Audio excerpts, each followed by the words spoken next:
Welcome in our house. My name is Hannah and this is my home.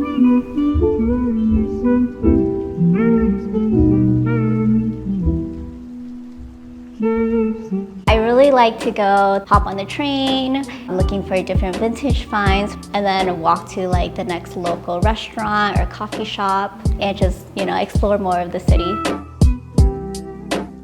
I would say my design style is a blend of mid-century modern and eclectic decor. Everything that I bring into my home are very personal to me, finding things that tells a story. Some of the inspirations that I usually draw from, Texas influences, Asian influences. I feel like my home is really just a reflection of myself and my personality, so I try to instill as much of my own creativity into as possible.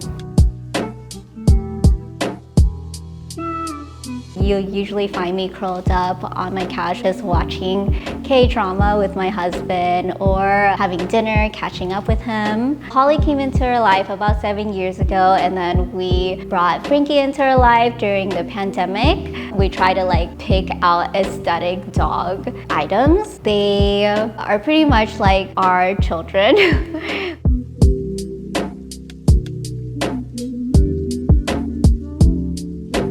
So home to me is a place where you can build connection. Even though I put a lot of effort into designing the space, my highest priority has always been about making it feel inviting and cozy so that all my friends and family can gather and create lasting memories together.